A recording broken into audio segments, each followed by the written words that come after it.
Vamos a hablar ahora del manejo renal del calcio, de fósforo y de magnesio. Hay una razón muy específica por la que estos tres iones se van a discutir casi siempre juntos, y una de las principales razones tiene que ver con la relación intrínseca que existe entre el metabolismo de calcio y de fósforo. Entonces voy a poner aquí, al principio, al calcio y al fósforo. La forma más común del fósforo es esta forma, que es HPO4 con dos cargas negativas, y lo que vamos a ver es que en general el metabolismo de estos iones va a estar involucrado en una encrucijada entre el riñón, el hueso y el aparato digestivo. Ahora es muy importante que recuerden de sus clases de histología que el hueso es el principal reservorio de calcio y de fósforo en el organismo. ¿Sale? En general, la mayor parte del calcio que nosotros vamos a identificar en nuestro organismo va a estar almacenado en el hueso como una hidroxiapatita de calcio. El hueso entonces va a ser el principal reservorio y es el que va a favorecer que se libere calcio y fósforo, el cual a su vez va a ser manejado directamente, ya sea por el riñón para ser excretado o para ser reabsorbido en su defecto, o por el aparato digestivo, el cual va a favorecer la absorción de estos dos iones para que se almacenen en hueso. Entonces, este entramado entre el hueso, el riñón y el aparato digestivo es coordinado por una glándula.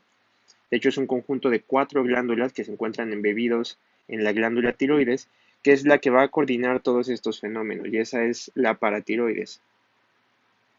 La paratiroides va a producir una hormona, que es la hormona paratiroidea, y PTH o la hormona paratiroidea va a tener un papel fundamental en regular todos estos procesos. Va a regular la forma en que se relaciona el riñón, va a regular la forma en que se relaciona el aparato digestivo y va a regular la forma en que se relaciona el hueso. Entonces, estos dos iones van a estar intrínsecamente ligados. El riñón va a regular qué tanto de esta proporción de iones se reabsorbe o se excreta. El hueso va a controlar la cantidad que está depositada en hueso y la cantidad que se libera en el plasma, y el aparato digestivo la cantidad de estos dos iones que ingresa al organismo a través de la dieta. La paratiroides va a ser el que va a través de PTH, va a regular a todos estos procesos. ¿Sale? Entonces aquí les presento inicialmente una imagen y acá vemos que el control tanto del calcio plasmático como del fosfato plasmático van a estar a cargo de las células principales de la paratiroides. Las células principales de la paratiroides van a regular la relación que va a tener la absorción intestinal, la resorción ósea y la reabsorción y la eliminación renal. ¿Vale? Y en esta también va a entrar como un jugador muy importante la 1,25 dihidroxivitamina D, que la vamos a escribir así. La hidroxivitamina D ya la habíamos discutido previamente, debido a que en las células del túbulo contorneado proximal se va a expresar la 1-alfa hidroxilasa, que va a estar encargado de la 1-alfa hidroxilación de la vitamina D. Eso lo van a ver a más detalle en el bloque de endocrino. ¿Sale? Ahora, el fósforo también va a tener una interrelación directa con el intestino, con el riñón y con el hueso. Muy particularmente en el hueso van a entrar en papel y en funcionamiento dos grupos importantes de células. Aquí vamos a encontrar a los osteocitos, que como está escrito en esta figura van a tener un papel importante liberando una hormona que se llama FGF23. FGF23 va a ser una hormona fosfatúrica que va a ayudar para la eliminación de fósforo a través del riñón, y ahorita que veamos fósforo con más detalle lo vamos a ver. Y por otro lado van a estar, además de los osteocitos, van a estar, perdón, los osteoclastos, y los osteoclastos, que van a ser las células encargadas de la resorción ósea, van a tener un papel muy importante debido a que van a ser los efectores en hueso de la acción de la hormona paratiroidea. Y bueno, no vamos a entrar en detalle de cómo los osteoclastos van a jugar un papel importante en la resorción ósea, sin embargo van a ser el jugador óseo que va a participar en el control del calcio plasmático. Ahora, dentro de todo esto, algo muy importante es cómo es que el organismo está reconociendo los niveles de calcio y de fósforo como para poder promover que se eliminen. Y bueno, ya habíamos discutido previamente en el video de la regulación o el manejo de sodio, donde hablábamos de qué papel tenía la hipercalcemia para inducir natriuresis, y habíamos explicado que existía un mediador que se llama KSR, que es el receptor sensor de calcio. KSR o el receptor sensor de calcio es, un, es una proteína que va a pertenecer a la familia de los receptores acoplados a proteína G, cuya principal función va a ser sensar el calcio extracelular. Entonces, este calcio que nosotros vamos a tener a nivel extracelular va a ser sensado por el receptor sensor de calcio y este va a transducir señales que van a indicar a la célula qué tanto calcio hay en el organismo. Ahora, vamos a ver que este receptor sensor de calcio no solamente va a sensar calcio. Cuando se discuta en la parte de endocrino, lo que vamos a ver es que el receptor sensor de calcio también va a ser un sensor de fosfato, también va a ser un sensor de magnesio, y en general va a ser un sensor multimodal del medio extracelular.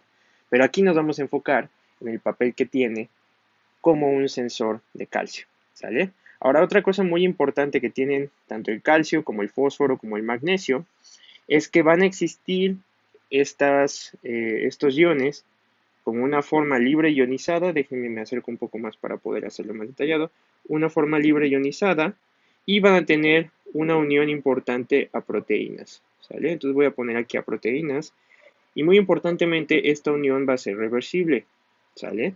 De tal suerte que nosotros vamos a poder formar complejos calcio-proteína y vamos a poder tener también calcio libre. El calcio libre que no está unido a proteínas le vamos a llamar calcio ionizado.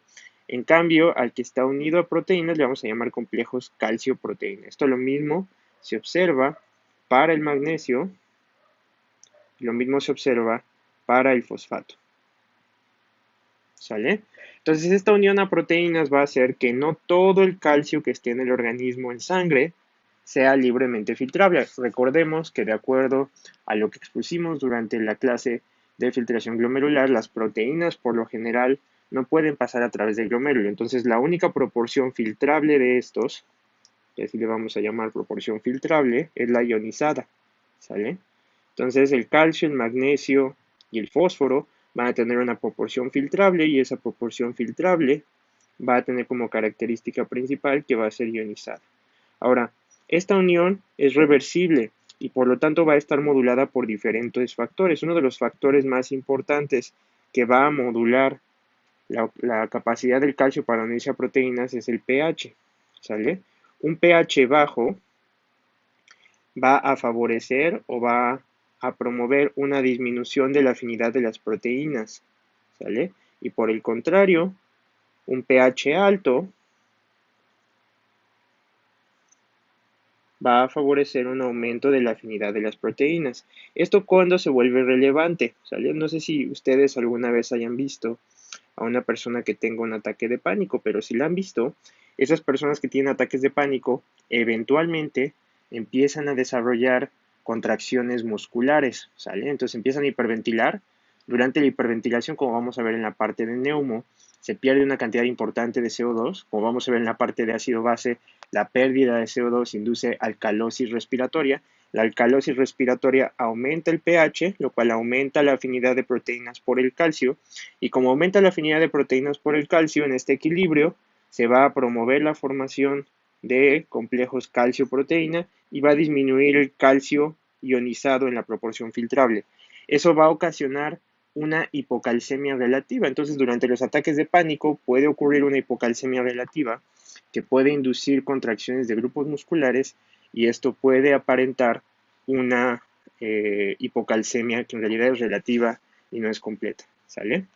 Entonces vamos a integrar en esta figura lo que está pasando con el metabolismo de calcio. Entonces las paratiroides a través de PTH van a regular la resorción ósea, que es el papel que juegan los osteoclastos para disolver la matriz de hidroxiapatita de calcio y liberar calcio y fósforo hacia la circulación. Van a regular además a través de PTH la reabsorción tubular de calcio, ahorita vamos a ver cómo hace eso, y van a regular también la expresión de 1-alfa hidroxilasa que va a favorecer la conversión de 25-hidroxivitamina D a 1,25 dihidroxivitamina D. Por otro lado, a través de esta conversión de dihidroxivitamina D, va a favorecerse también la reabsorción intestinal de calcio, la cual puede participar directamente en la concentración de calcio plasmático. Lo mismo pasa con el fósforo. El fósforo también se regula desde las células de la paratiroides. La paratiroides va a favorecer la expresión en osteocitos de esta hormona que se llama FGF23, es una hormona fosfatúrica, y lo que va a hacer FGF23 es que va a inhibir la reabsorción de fósforo en el proximal. Ahorita vamos a ver cómo ocurre eso.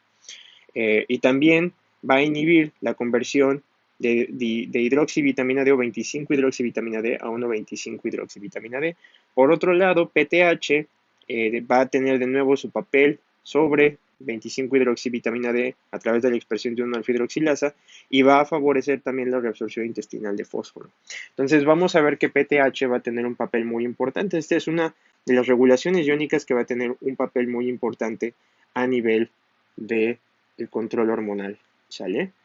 Entonces en esta tabla vemos cómo se distribuye el calcio en sus diferentes formas. Una de ellas es el calcio ionizado, de este ya habíamos hablado, ¿no? Calcio ionizado se expresa más o menos en un 45% en la sangre, ¿sale?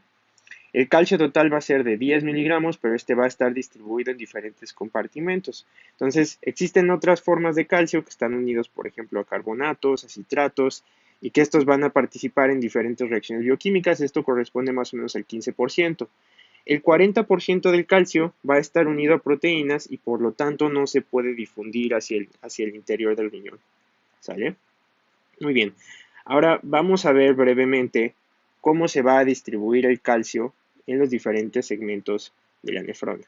Entonces, algo muy importante, al igual que otras proteínas, el calcio, perdón, al igual que otros iones, el calcio va a ser una sustancia que se va a filtrar en un 100%, ¿sale? Entonces, va a pasar directamente, si recuerdan, la proporción ultrafiltrado contra plasma va a aproximar 1 en el caso del calcio, ¿sale? Entonces se va a filtrar en un 100% y en el túbulo proximal se va a reabsorber el 65% del calcio. Entonces una buena parte de la reabsorción de calcio se va a dar en el túbulo contorneado proximal.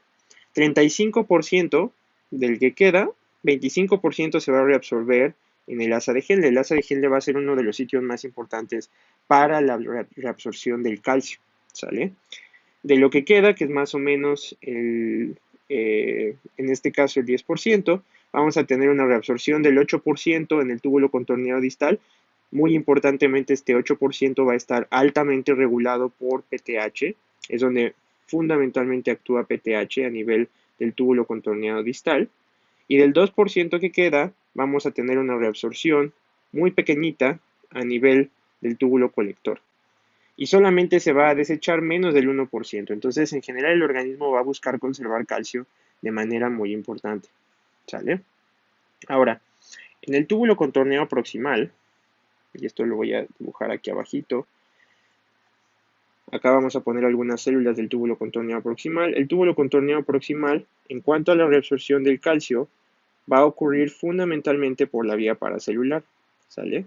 Entonces, si nosotros tenemos el calcio aquí a nivel luminal, una muy buena parte de la reabsorción de calcio va a ocurrir a través de la vía paracelular, ¿sale? Y esto va a ocurrir a favor de gradiente. Ahora, algo muy importante de la reabsorción de calcio en el túbulo contornado proximal es que generalmente va a estar acoplada a la reabsorción de sodio. Entonces, en el proximal, cuando nosotros tenemos reabsorción de sodio, nosotros vamos a tener casi por default reabsorción de calcio, ¿sale? Entonces la reabsorción de calcio va a estar acoplada en el túbulo contorneado proximal a la reabsorción de sodio, ¿sale? Entonces, ¿esto qué relevancia tiene? Pues bueno, lo que pasa es que si se llegara a tener, por ejemplo, una dieta alta en sal o una dieta alta en sodio, durante la dieta alta en sodio, como el riñón va a buscar eliminar sodio, se va a reducir la reabsorción de sodio a nivel del túbulo contorneado proximal, ¿sale? Entonces, si se reduce la reabsorción de sodio a nivel del túbulo contorneado proximal, una consecuencia fisiológica de este fenómeno es que también va a reducirse la reabsorción de calcio. Si se reduce la reabsorción de calcio, el calcio tiene una propiedad muy importante a nivel bioquímico, y es que el calcio le va a gustar unirse en complejos, ¿sale? Entonces, si nosotros tenemos más calcio en el túbulo, este calcio se va a poder unir a otras sustancias y esto puede favorecer un mayor riesgo de litiasis, ¿sale? Entonces, el consumo, perdón, voy a escribir bien litiasis. Litiasis se refiere a la formación, perdón, de piedras en los riñones. Entonces, si nosotros tenemos una dieta alta en sodio, esto va a inducir una disminución de la reabsorción de sodio a nivel del túbulo contorneo proximal y como están acoplados, va a reducir también la reabsorción de calcio. Esto va a aumentar el riesgo de formación de piedras y por lo tanto de formación de litiasis. Entonces, por eso que el consumo de refrescos que tienen una cantidad alta de sodio va a favorecer la formación de litos renales. Lo mismo con una dieta alta en sodio, va a tender a favorecer la formación de litos renales. Entonces, como está ejemplificado aquí en esta figura del borón, en el túbulo contorneo proximal, el calcio se va a reabsorber junto con agua a través de las uniones estrechas en el epitelio del túbulo proximal, ¿sale? Y va a ser fundamentalmente paracelular. Ahora, en el asa de Henle ya habíamos discutido brevemente cómo se llevaba a cabo el fenómeno de reabsorción de calcio. Entonces voy a dibujar brevemente aquí algunas células del asa de Henle. Y entonces si recuerdan la clase de sodio, recordarán que la porción apical de la porción gruesa del asa de Henle, que es esta porción amarillita, se va a expresar ampliamente un cotransportador. Este cotransportador lo voy a pintar aquí en verde. Y este cotransportador se llama NKCC2. NKCC2 va a ser un cotransportador que va a absorber un sodio o va a reabsorber un sodio, un potasio y dos cloros, ¿sale? Y entonces, si ustedes recuerdan, una de las cosas que pasaba es que el potasio, que nosotros íbamos a encontrar en el lumen, iba a ser reabsorbido inicialmente por NKCC2 y después iba a ser secretado por canales de potasio. Eso iba a hacer que a nivel del lumen se positivizara o se formara un voltaje transepitelial positivo.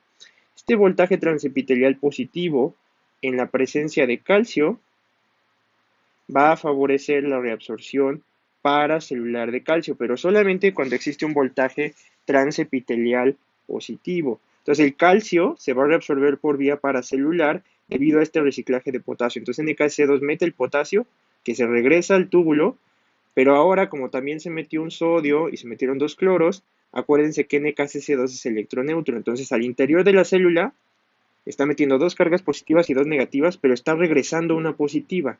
Entonces, al regresar esta carga positiva, se genera un voltaje transepitelial positivo y eso favorece la reabsorción de calcio.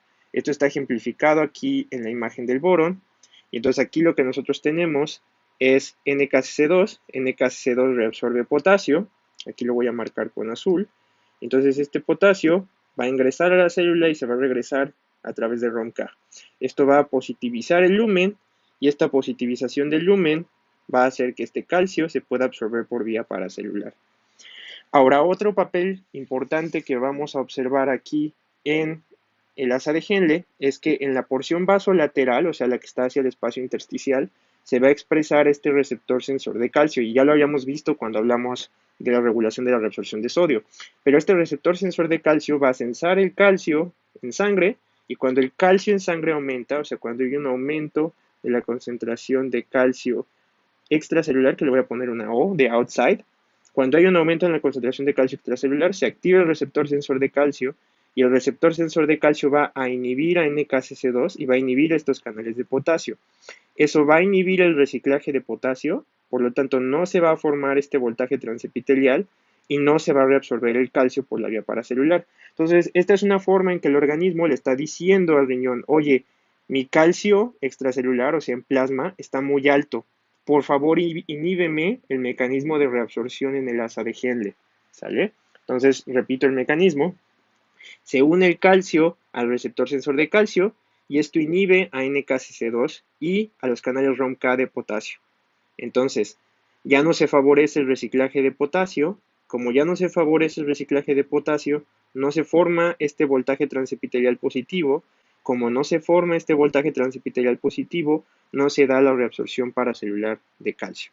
Entonces esto tiene relevancia clínica importante porque cuando nosotros utilizamos un diurético como la furosemida, acuérdense que su mecanismo de acción es el de inhibir a NKCC2, ¿sale? Entonces si inhibes a NKCC2, furosemida se va a comportar como el receptor sensor de calcio, que lo que hace es inhibir a NKCC2.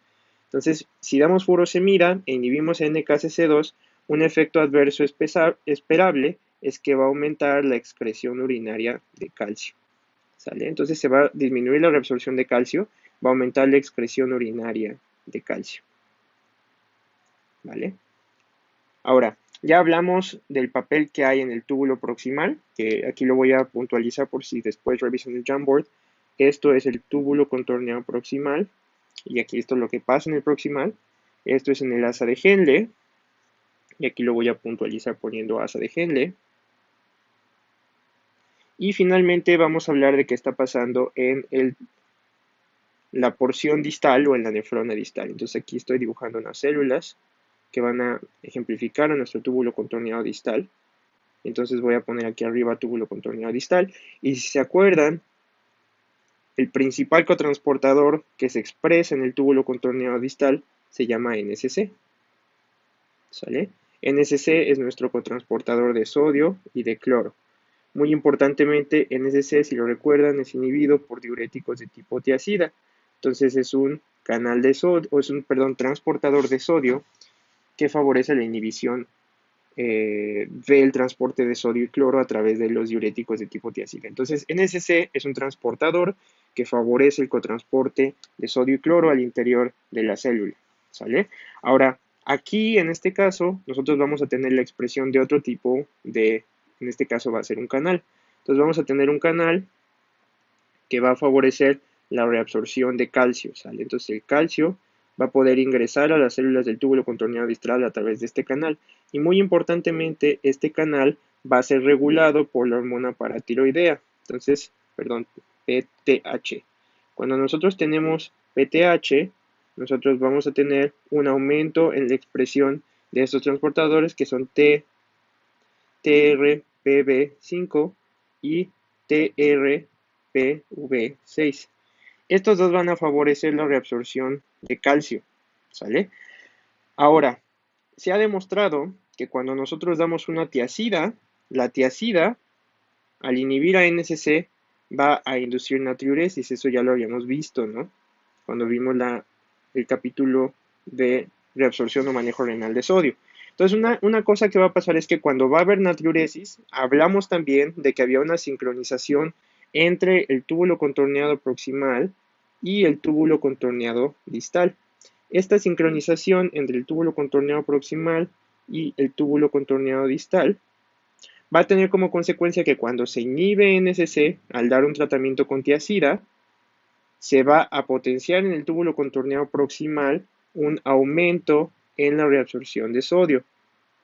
Ahora ya habíamos hablado de que en el túbulo contorneado proximal, esto lo vimos aquí abajito, cuando hay reabsorción de sodio, hay reabsorción de calcio. Entonces, al dar una tiazida y promover un aumento de reabsorción de sodio en el túbulo contorneado proximal, esto va a inducir a su vez un aumento en la reabsorción de calcio. Entonces, en los pacientes que tienen un alto riesgo de desarrollar litos renales, un tratamiento de elección puede ser dar una tiazida. Si tú das una tiazida, al inducir natriuresis, por la sincronización del proximal con el distal, aumentas la reabsorción de sodio en el distal porque no quieres perder tanto sodio, y eso induce reabsorción de calcio, y esto va a inducir una disminución en el riesgo de litiasis. Entonces las tiazidas van a favorecer una disminución en el riesgo de litiasis. Otro de los mecanismos que se discuten de por qué las tiazidas son benéficas es que vamos a recordar que NSC va a meter sodio y cloro. Y cuando tú estás dando una tiazida, una de las consecuencias que va a tener en las células del túbulo contorneado proximal es que como ya no vas a estar metiendo cloro a través de NSC porque está inhibido por la tiazida, la concentración de cloro intracelular va a reducirse. Esta reducción de la concentración de cloro intracelular, voy a poner aquí una flecha en rojo, esta reducción de la concentración de cloro intracelular va a hiperpolarizar la célula, y esta hiperpolarización de la célula va a potenciar la reabsorción de calcio a través de TRBP5, ¿sale? Entonces, otro de los mecanismos es que como hay menos reabsorción de cloro, hay hiperpolarización celular y esto aumenta la reabsorción de calcio. De cualquier forma, ya sea que sea por la vía del proximal o que sea directamente por la acción en las células distales al disminuir el cloro intracelular, el beneficio final es que hay una disminución en la reabsorción de calcio y por lo tanto una disminución del riesgo de litiasis. Vamos a recapitular eso nada más aquí en la imagen del borón. Entonces, en la imagen del borón lo que vemos es que la reabsorción de calcio en las células del túbulo contorneado distal está dado por TRPV5 y TRPV6, creo que lo anoté aquí, TRPV5 y TRPV6, sí está bien. Entonces TRPV5 y TRPV6 favorecen la reabsorción de calcio y el calcio va a salir del otro lado de la membrana por un amigo viejo que vimos nosotros en cardio, que es NSX1, que si recuerdan NSX1 de un lado saca calcio y del otro mete sodio, y una ATPasa de calcio, que va a sacar calcio intercambiado por protones, ¿sale? Entonces, el calcio, como pueden ver, tiene un metabolismo o un manejo importante y va a tener implicaciones importantes para la litiasis renal, ¿sale? Entonces, la tiacida es un tratamiento de elección para el manejo de la litiasis renal. Ahora, vamos a ver cómo esto se empalma con el fósforo, ¿sale? Entonces vamos a ver que el fósforo, al igual que el calcio, va a tener una porción ionizada, una porción donde se van a formar sales de fosfato, como fosfato de sodio, fosfato de calcio, y vamos a tener también una porción que va a estar unida a proteínas. La porción unida a proteínas es comparablemente menor. Recuerden que el calcio era más o menos 40%, aquí solo es 10%. La mayor parte va a estar o ionizado o unido a complejos de fosfato, ¿sale? Ahora, algo importante del fósforo, de nuevo, la proporción UF plasmática del fósforo es aproximadamente de 1, entonces el fósforo es libremente filtrado en el glomérulo. Entonces, este fósforo que vamos a tener libremente filtrado en el glomérulo se va a reabsorber de forma muy importante a nivel del proximal. Entre el 80 y 95% de la reabsorción de fósforo va a ocurrir a nivel del túbulo contorneado proximal. Y digamos que solo reabsorbemos 80%, bueno, entre el 5 y 20% ya después en el resto de los segmentos de la nefrona ya no se reabsorbe. Entonces, básicamente, como la glucosa, lo que no se llegara a reabsorber en el proximal ya no se va a poder reabsorber. ¿Sale? Ahora, como casi todos los compuestos que nosotros vamos a tener en el proximal, la reabsorción del fósforo inorgánico, que lo voy a poner así como PI, va a estar acoplada a sodio, ¿sale? Entonces, casi todos los transportadores de fósforo van a estar acoplados a sodio. Ahora vamos a ver, en esta imagen tenemos eh, el diagrama de cómo se va a favorecer la reabsorción a nivel del túbulo proximal. A nivel del túbulo proximal, nosotros vamos a tener que el fósforo se va a correabsorber con sodio. Entonces vamos a tener, por ejemplo, NAPI2A, NAPI2C y PIT2. Van a ser tres proteínas que son transportadores que van a cotransportar al fósforo o a los fosfatos, el fósforo inorgánico, junto con sodio al interior de la célula, ¿sale? Y que por un mecanismo aún no dilucidado se va a sacar de la célula por la vía vasolateral. Entonces el fósforo se reabsorbe casi en su totalidad en el túbulo proximal, pero vamos a ver que la reabsorción de fósforo va a estar modulada por diferentes factores, ¿sale? Entonces aquí voy a poner una línea y entonces voy a dibujar mis células del proximal y entonces el fósforo en el túbulo contorneado proximal va a tener diferentes estímulos que van a aumentar o van a disminuir su reabsorción. Entonces ya quedamos, voy a dibujar uno de los transportadores genéricos, que puede ser NAPI2A, NAPI2C, y simplemente le voy a llamar NAPI, ¿sale? Que es un transportador que va a meter sodio y va a meter fósforo. Y entonces lo normal que va a hacer este transportador es que va a favorecer la entrada del fósforo inorgánico que va a estar aquí. Entonces, algo muy importante es que la hormona paratiroidea o PTH va a tener un papel importante para favorecer la inhibición de este cotransportador. ¿Sale? ¿Por qué PTH? potenciaría la reabsorción de calcio. Esto ya lo vimos aquí en el proximal, que PTH aumenta la reabsorción de calcio. ¿Para qué le interesaría aquí tirar el fósforo? Bueno, esto es porque cuando el calcio está libre en plasma y está también disponible un fósforo, lo natural o lo ideal que va a ocurrir es que se van a formar complejos de fósforo y de calcio, y van a formar fosfato de calcio, ¿sale? Lo cual se va a poder formar complejos que van a llevar a su vez a la formación de hidroxiapatita de calcio. Ahora, esto, siempre que haya fósforo, se va a complejar con calcio. Entonces, digamos que el objetivo que va a tener en este caso nuestro riñón es aumentar el calcio ionizado. Entonces, si yo quiero aumentar el calcio ionizado, tengo que disminuir el fosfato. Entonces, es por eso que la hormona paratiroidea va a favorecer la reabsorción de calcio, pero a su vez va a inhibir la reabsorción de fósforo, ¿sale? Y acá, en esta lista, vamos a ver los diferentes estímulos que van a favorecer los cambios en la absorción de fosfato. Entonces vamos a ver que una disminución en la reabsorción y por lo tanto excreción es dado por PTH y algunos análogos como este péptido relacionado a PTH que pueden producir algunos tumores. La dopamina también va a ser un fosfatúrico bastante fuerte.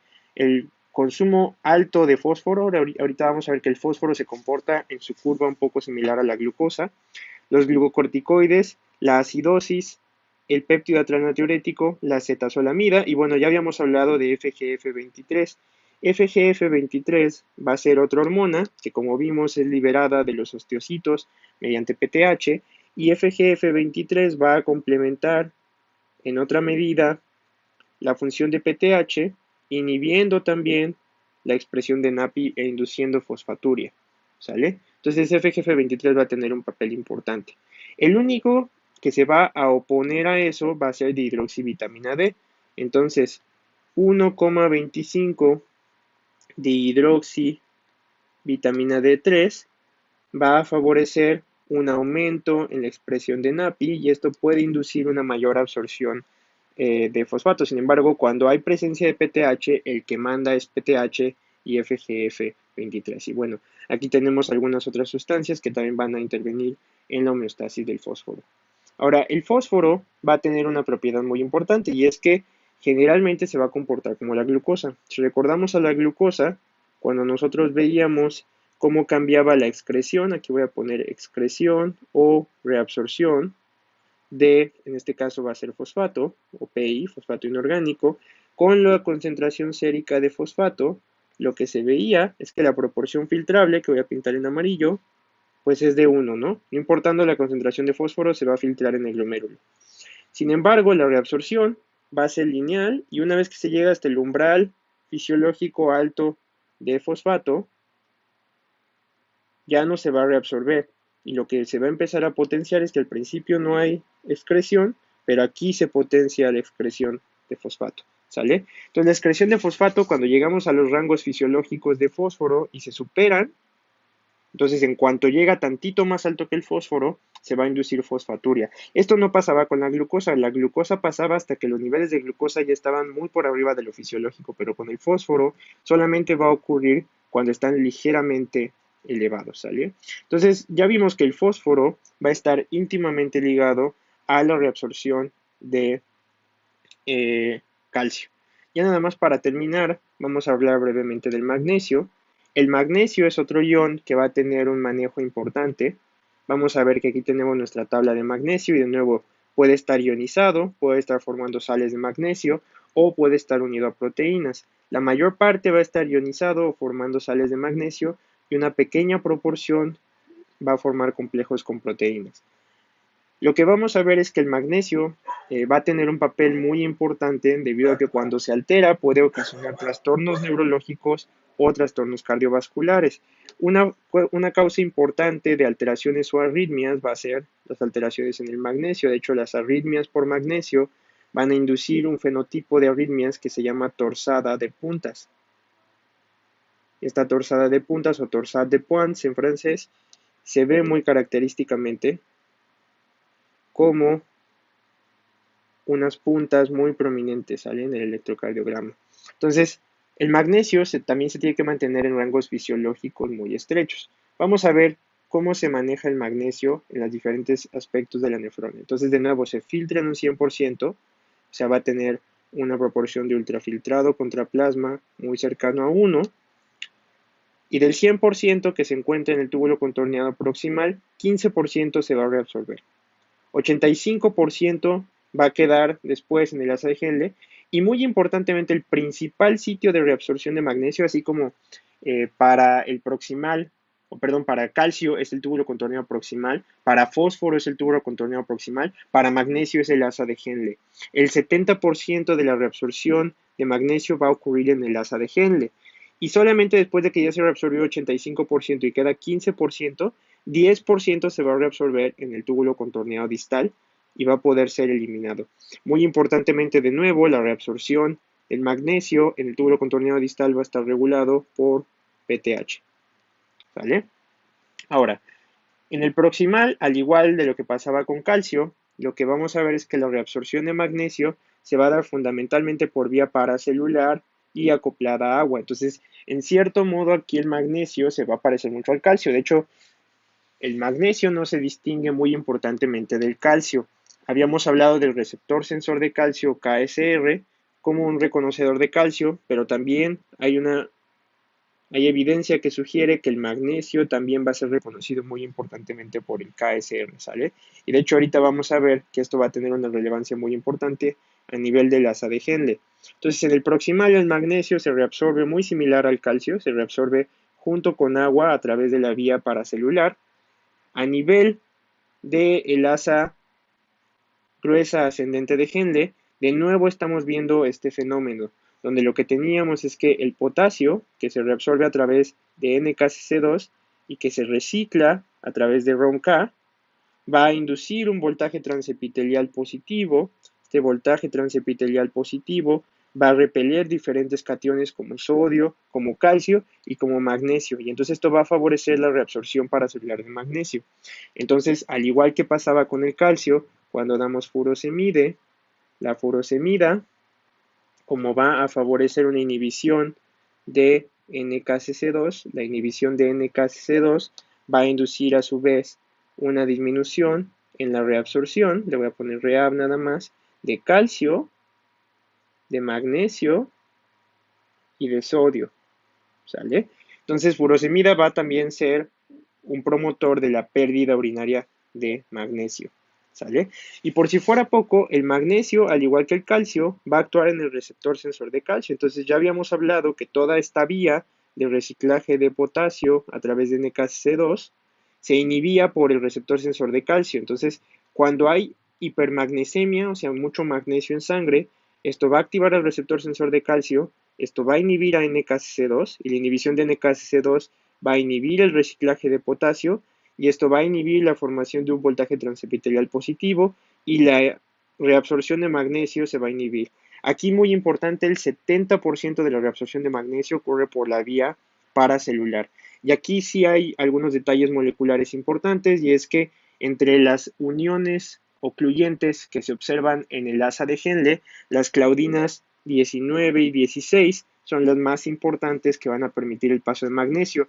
Cuando existen alteraciones genéticas en la expresión de claudina 16 y 19, no se va a favorecer la reabsorción de magnesio y esto se va a caracterizar por pérdidas de magnesio muy importantes en la orina. ¿Sale?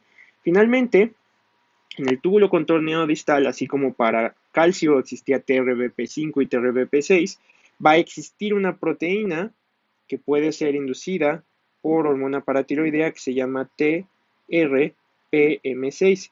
Y TRPM6 va a ser un canal que va a favorecer la reabsorción de magnesio hacia el interior de la célula.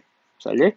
Muy importantemente, esta reabsorción de magnesio va a favorecer después a través de un antiportador la salida de magnesio desde la porción vasolateral de la célula. Entonces, como pueden ver, el magnesio se parece muchísimo al calcio en la forma en que se reabsorbe. Sin embargo, esto ocurre por diferentes vías. Y de hecho, algo muy importante es que la hormona paratiroidea, todo lo que puede causar hacia el calcio, puede causarlo también para el magnesio. Y bueno, ¿qué factores van a participar en la reabsorción de magnesio? En el proximal ya habíamos hablado del volumen, que por ejemplo, dar un diurético como la tiazida, que causa contracción de volumen, aumenta la reabsorción de sodio proximal. Eso puede aumentar la absorción no solo de calcio, como ya habíamos visto, sino también de magnesio. Lo opuesto, una expansión de volumen disminuye la reabsorción de sodio, disminuye la reabsorción de calcio, disminuye la reabsorción de magnesio. En el asa de Henle, vamos a tener la acción de PTH, de calcitonina y de glucagón, que van a favorecer un aumento en la reabsorción de magnesio y que disminuyen la reabsorción, la furosemida y los diuréticos de asa, o la hipermagnesemia e hipercalcemia de forma muy importante. El manitol va a tener un papel porque va a inducir diuresis osmótica, como lo que pasa con la glucosa, ¿sale? Entonces, cuando hay diuresis osmótica, se puede arrastrar también el magnesio como un transeúnte inocente. En el DCT, PTH puede inducir una mayor expresión de TRMP6 que va a favorecer mayor reabsorción de magnesio. ¿Sale? Y pues bueno, con esto cubrimos este complejo sistema de reabsorción, manejo renal de calcio, de fósforo y de magnesio.